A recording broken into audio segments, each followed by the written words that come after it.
Immanuel,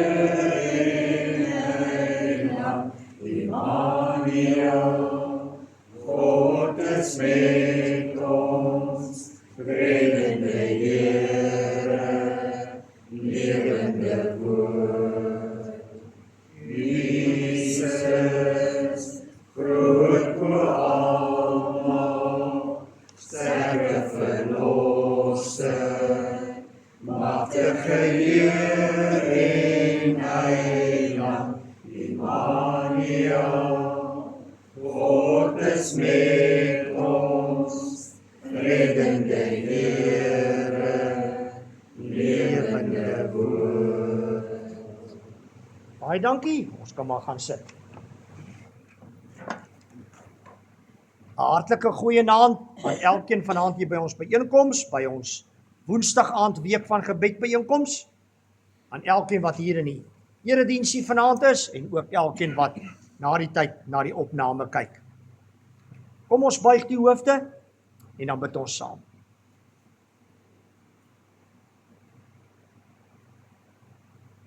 Hemelvader,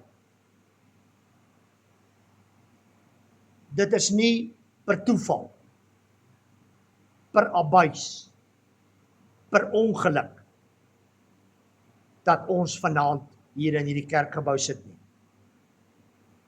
Dit is ook nie per abuis, per toeval en per ongeluk, dat ons vanaand na hierdie opname kyk by die huis, of môre gedurende die dag nie. Want u loop ook deur hierdie week van gebed, en deur hierdie briewe aan die gemeentes in Klein-Asië uit Openbaring, met ons elkeen en ook met ons gemeente 'n pad.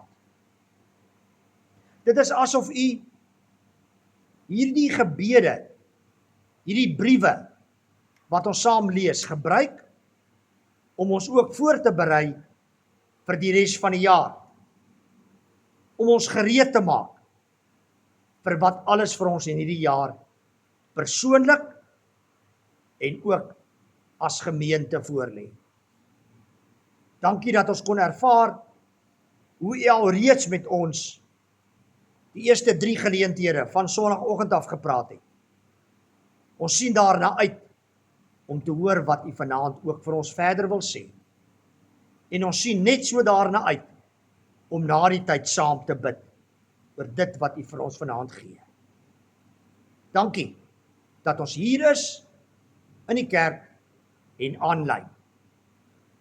In Jesus se naam. Amen. Nou soos julle weet, het ons tot hiertoe die briewe in Openbaring 2 saamgelees. Vanaand begin ons lees in Openbaring 3. En spesifiek vanaf vers 1 tot 6, die brief aan die Sardes gemeente. So ons elkeen wat hier sit in die kerk het 'n blaadjie, so julle kan rustig daarop volg en dit saamneem huis toe om later te lees. En julle wat aanlyn inskakel, is welkom om ook in julle Bybels te volg. Ons lees Openbaring 3 vanaf vers 1.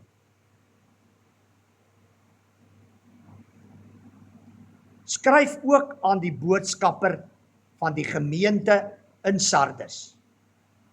Dit sê hy wat die 7 geeste van God en die 7 sterre het. Ek ken jou dade. Jy staan daarvoor bekend dat jy lewe, maar jy is dood. Wees wakker en versterk diegene wat nog oor is, wat op die punt is om dood te gaan.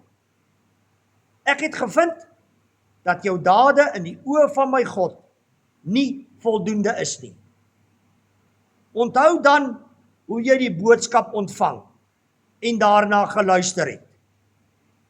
Bewaar dit en bekeer jou. As jy egter nie wakker skrik nie, sal ek soos 'n dief opdaag en jy sal nie weet op watter tydstip ek by jou aankom nie. Maar daar is 'n paar mense by jou in Sardes wat nie hulle klere besoedel het nie.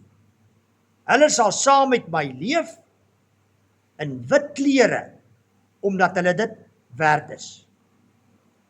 Wie oorwin, sal net so wit klere kry om aan te trek. En ek sal sy naam nie uit die boekrol van die lewe skrap nie, maar voor my Vader en sy engele oor hom getuig. Laat die wat ore het, luister na wat die Gees aan die gemeentes sê. Tot sover ons skriflesing. Vriende, Sardes was die hoofstad van die provinsie Lidië. Nie Libië soos wat ek oorspronklik gedink het, jy spel hom so 'n bietjie anders. L-I-D-I-E. Ek moet toegee, ek het ook nog nooit van daai provinsie gehoor nie. Maar dit was 'n provinsie in die Bybelse tyd. Sardes was 'n pragtige stad wat teen 'n berg gebou is. Dis 'n stad wat reeds 6 eeue voor Christus sy bloeitydperk beleef het. Die stad was veral bekend vir sy wol en sy tekstielbedryf. En dit was 'n mooi stad. Mooi om na te kyk en mooi om te besoek. Vanweë sy ligging, dit was baie belangrik in daardie tyd, kon die stad baie moeilik ingeneem word. Die stad is deur baie as 'n rotsvesting beskou. Toe Jesus hierdie brief deur Johannes aan hulle skryf, was die stad egter al 2 keer deur 'n vyand ingeneem. Julle sal nie glo hoe nie, ons gaan net weer terugkom daarna toe. Elke keer terwyl die inwoners geslaap het. Dit was 'n rotsvesting, ondeurdrinkbaar, oninneembaar. Maar die ouens was so houtgerus dat hulle gaan slaap het elke keer en nie wagte uitgeplaas het nie. En toe die vyand eenvoudig net ingestap. Nie 1 keer nie. Hulle het ook net hulle eerste les uitgeleer nie. Die geskiedenis sê vir ons dit het tot 2 keer gebeur. En julle kan julle natuurlik voorstel watter groot verleentheid dit vir hulle was. Hulle stad is ingeneem nie omdat hulle swak verdedig het nie, maar omdat hulle aan die slaap was. Wat 'n verskriklike vernedering. Elke gemeente, soos julle weet, het 'n register waarin die name van al die lidmate geskryf staan.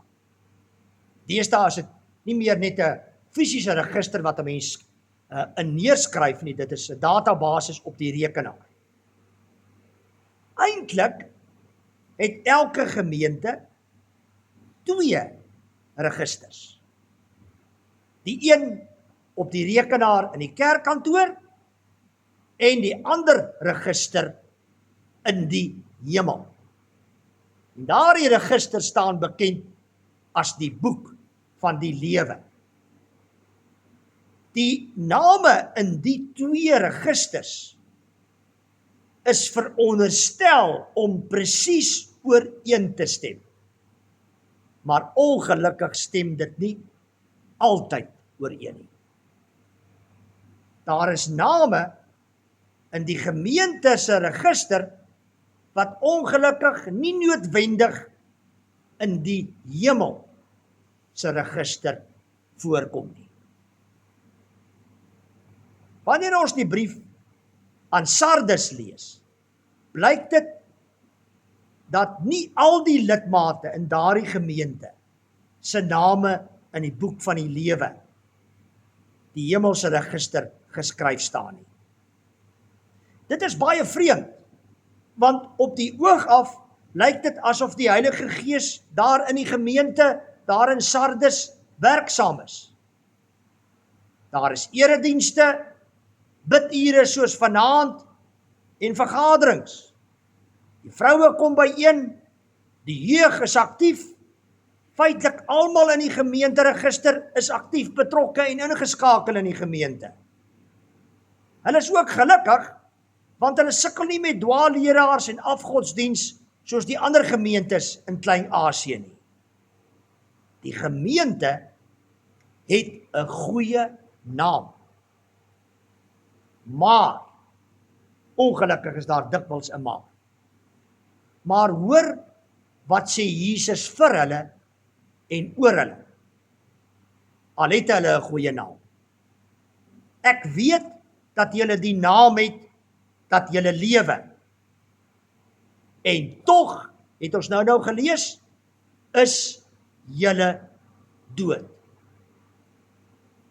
Van buite af het dit gelyk asof hulle lewe, maar binne was daar 'n doodsheid. Hulle was geestelik dood. Aktiwiteite wat daar van baie was, het lewe vervang. Hulle dienste en bedieninge en aktiwiteite het voortgegaan, maar die lewe van God was nie meer in hulle binne nie. Dit is amper asof hulle kuiergeleenthede bloot maar net sosiale geleenthede was. Hulle het aktiewe lidmaatskap gehad, maar ongelukkig ook 'n aktiewe ongeloof. Hulle was besig met programme en projekte, maar dit het nie voortgespruit vanuit 'n lewende geloofsverhouding met Christus nie. Daar was roetine en tradisie sonder lewe. Die meeste lidmate in Sardes het nie meer 'n daaglikse, groeiende, persoonlike verhouding met God gehad, wat lei tot opregte aanbidding en diens nie. Hulle diens in die gemeente en in die gemeenskap is nie meer gedryf deur 'n gelewende geloof nie, maar net deur plig en gewoonte. Jesus sê dit reguit. Julle kyk net na die register in die kerkkantoor. Ek weet wat in die hemelse register staan oor julle lidmaatskap daar. En daarom sê Jesus in geen onduidelike taal nie: word wakker. Skrik wakker. Met 'n uitroepteken. Hulle het hierdie woorde van Jesus goed verstaan. Maar soos ons net gesê het, 2 keer in hulle geskiedenis het hulle gedink hulle stad is onoorwinnelik. Maar hulle het geslaap toe die vyand gekom het. Hierdie slapery het hulle baie duur te staan gekom. Daarom moet hulle waak om nie ook geestelik te slaap nie. Jesus het sy alles vir ons gegee. Nie 'n bietjie of die tweede beste nie. Hy het sy lewe gegee om ons te red en ons name in die hemelse register te kry. Ons name is met sy bloed in die hemelse register aangeteken. Die gemeente in Sardes het 'n wonderlike verhouding met Jesus gehad toe hulle tot geloof gekom het. Maar hulle het aan die slaap geraak. Hierdie vuur wat eens daar was, moet weer aangeblaas word. Dit moet hulle dryfveer wees. Dit moet hulle motivering wees vir alles wat hulle in die gemeente en buite die gemeente doen. Dit moet hulle wakker hou. Die Here Jesus self in hulle moet hulle motiveer. Anders, lees ons hier, kom die Here soos 'n dief in die nag, onverwags, na hulle toe. Gelukkig was nie al die lidmate in Sardes skuldig aan dit wat Jesus sê. Daar was mense wat regtig uit hulle hart uit naby hom geleef het. Die Here sien die paar raak wat getrou aan hom gebly het. Aan hulle, lees ons hier, die getroues aan hom, gee hy 3 baie besondere beloftes. Hy sê hier, hulle sal altyd in wit klere by my wees, omdat hulle dit waardig is. Wit klere is 'n simbool van reinheid en heerlikheid. Hierdie getroue gelowiges is rein gewas deur die bloed van Jesus en hy beloof om hulle vir ewig naby hom te hou. En dan kom hy met die tweede belofte. Ek sal nooit sy naam uit die boek van die lewe uitwis nie. In God se register kan daar geen foute wees nie.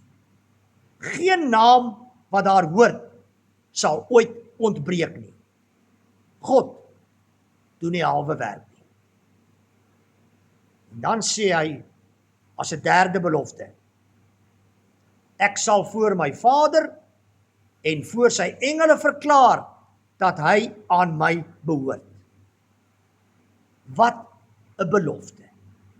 Jesus self lees die name in die hemelse register en hy sê, hulle is myne.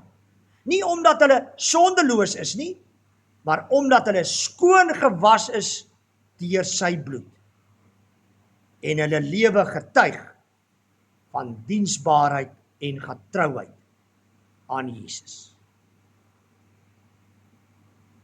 Liewe vriende, ons name is in die gemeenteregister. Die vraag is ons name ook in die hemelse register? Is ek seker van my verlossing in Jesus? As ek daarvan seker is, hoef ek nooit te vrees nie, want my lewe is nou en vir ewig veilig in sy hande. Amen.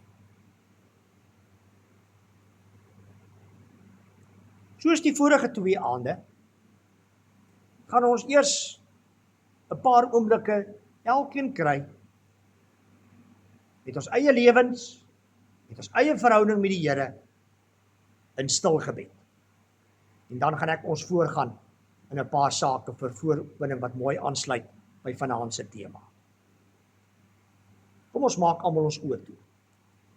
Dis nou heilige tyd tussen ons en die Here. Dink aan jou en die Here. Vergeet nou eers 'n rukkie die gemeente. Dis nou net jy en die Here. As jy kyk na jou verhouding met die Here, lewe jy of is jy dood?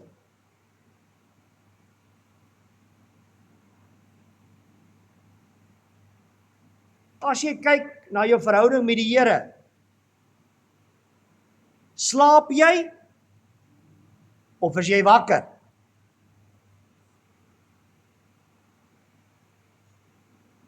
En as jy dink aan die beelde wat ons vanaand in die boodskap gebruik het oor die gemeenteregister en die hemelse register. Jou naam is op die gemeente se databasis in ons registers. Is jy seker jou naam is ook in die hemelse register?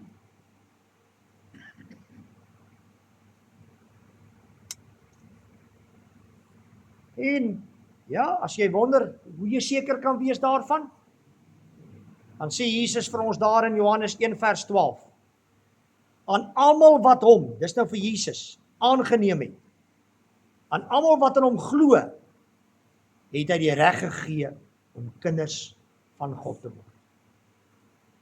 So eintlik moet ons elkeen daar in stilte vir onsself afvra, hoe gaan dit met my en Jesus? Hoe gaan dit tussen my en Jesus? Het ek hom al ingenooi in my lewe? Het ek dalk die laaste tyd bietjie weggedwaal? Ek is dalk baie aktief in die gemeente, maar dis nie die vraag nie. Die vraag is nou ek en die Here.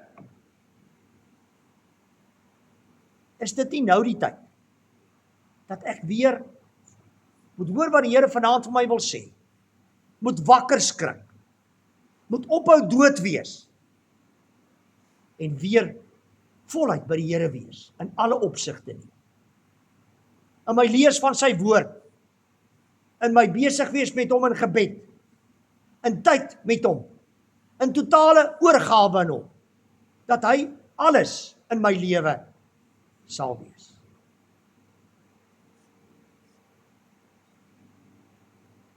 Gesels met die Here oor jou en oor hom. Wat wil jy vanaand vir hom sê?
Dankie Elsa, terwyl ons nog elkeen persoonlik besig is met die Here, dat ek jou vanaand uitnooi, of jy nou hier in die kerkgebou sit of aanlyn kyk, jy onseker is oor jou en die Here. As jy onseker is of jou naam in die boek van die lewe is, in die hemelse register opgeteken is, praat asseblief so gou as moontlik met iemand daaroor as jy hulp nodig het. Jy kan natuurlik direk met die Here praat, en hy sal jou help. As jy hulp nodig het, is jy welkom om my te kom.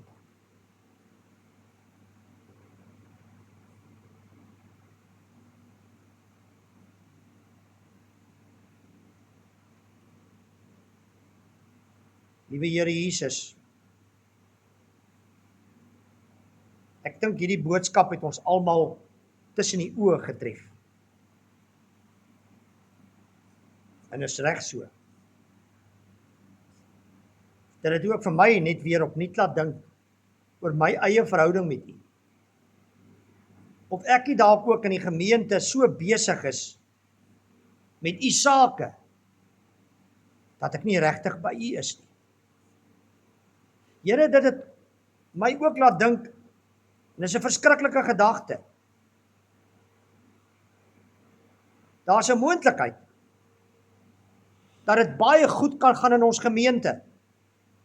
Dat ons eredienste baie goed bygewoon kan word. Dat ons letterlik op die register kan afmerk almal wat ingeskakel is. Maar daar's 'n moontlikheid, en mag dit asseblief nooit gebeur nie, Here, dat almal se name in die gemeenteregister nie noodwendig in die hemelse register is nie. Want almal se saak is nie noodwendig met U reg nie, Here Jesus.